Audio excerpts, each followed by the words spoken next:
So let's talk about house rentals or house purchasing in Panama. Now, I actually haven't gone through this process yet. What I've been doing is going online and looking at different regions of Panama that I might be interested in living at, and then seeing what kinds of houses or properties they have for sale or for rent. Now, what's kind of cool about Panama is I think it's because they do have a lot of people that go to Panama and stay for a temporary amount of time.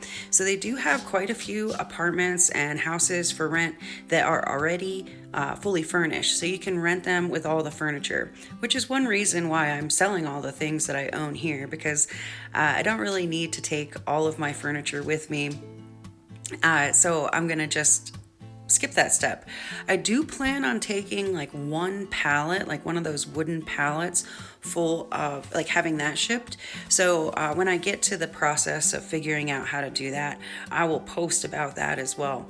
But for right now, let's just talk about rent.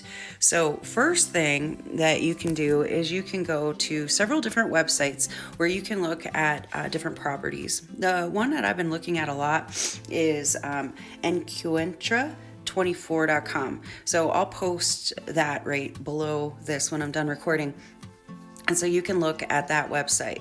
Now, it is in Spanish. So what I also do is I open up another tab on my browser that I can translate from Spanish to English so that I can kind of see what they're trying to say.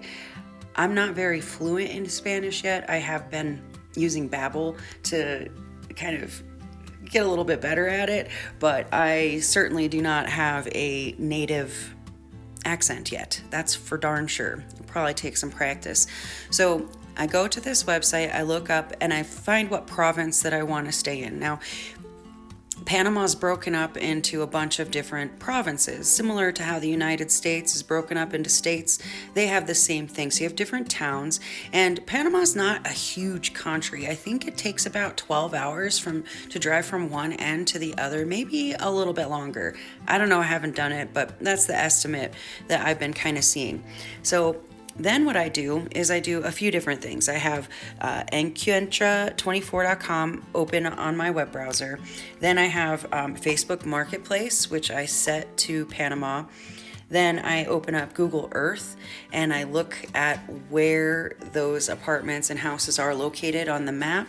And then I also have Wonderground, which is Weather Underground, open so that I can look at the climate for the particular area that I'm looking at. So far, I'm more of a cold weather person, meaning I'd rather be cold than hot. So I think I'm kind of planning on living somewhere where there's some elevation, where it's a little bit cooler. From what I understand, on the beaches or on the coast, it can get up to be around 90, maybe even a little hotter, depending upon what part of the country you're in. And then up in the mountains, I'm kind of looking at Volcan right now. The weather, they call it eternal spring because the weather is somewhere between, I think it's like 75 and 85 or something like that. And then it gets cool at night. So you don't even need air conditioning up there. But a lot of the places down by the beaches do have air conditioning in the place. You just have to make sure that you're looking at a place that allows, like, has that already installed. If not, you could probably ask and they'd probably let you put in a window unit or something like that. So I will add all of those links on here so you can take a look too. It's kind of fun. Now, the other thing is all of the money is listed in Baccarat. Probably mispronouncing that as well. But that's a 1-for-1 exchange on the US dollar. And as a matter of fact, in Panama, they use the United States dollar quite often. So that's something it's kind of nice, 1-for-1 exchange. Like other countries that you might go to, that exchange rate might be a little bit different. So it's pretty easy to see how much it would be per rent. Now you can also look and make sure if they include trash, water, Wi-Fi, like anything like that.